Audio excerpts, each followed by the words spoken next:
જય શ્રી રામ.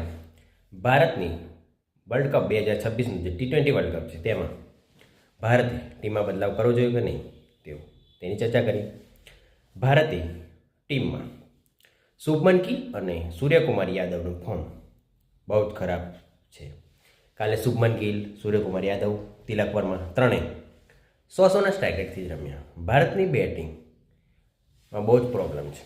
અભિષેક શર્માને બધી ટીમો અભ્યાસ કરી રહી છે કે અભિષેક શર્માનો કોઈ પણ જે એની વીકલિંગ છે તે પકડીએ.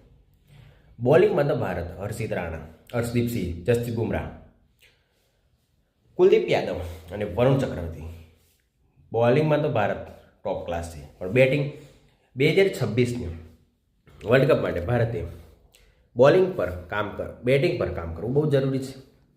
ભારતની બેટિંગની વાત કરવામાં આવે તો શિવમ દુબે, હાર્દિક પંડ્યા. જો ટીમ સ્લો પિચ જેમાં સ્પિનરને મદદ થાય, જેમાં સીમ સ્વિંગ થાય તેવી પિચો પર ભારતના બેટ્સમેનો ફસાય છે.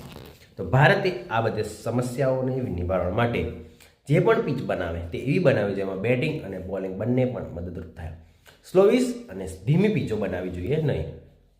જો ભારત ધીમી પિચો બનાવશે તો 2023ના વર્લ્ડ કપ ફાઇનલમાં ઓસ્ટ્રેલિયા સામે ભારત હારી ગયું તેનો સામનો કરી શકે છે ભારત. એટલા માટે ભારતે જે પણ પિચો બનાવે તે સ્લો અને સ્પિનર ફ્રેન્ડલી વધારે ના બનાવવી જોઈએ. મીડિયમ જે બેટિંગ અને બોલિંગ બંને માટે મદદરૂપ થઈ શકે છે.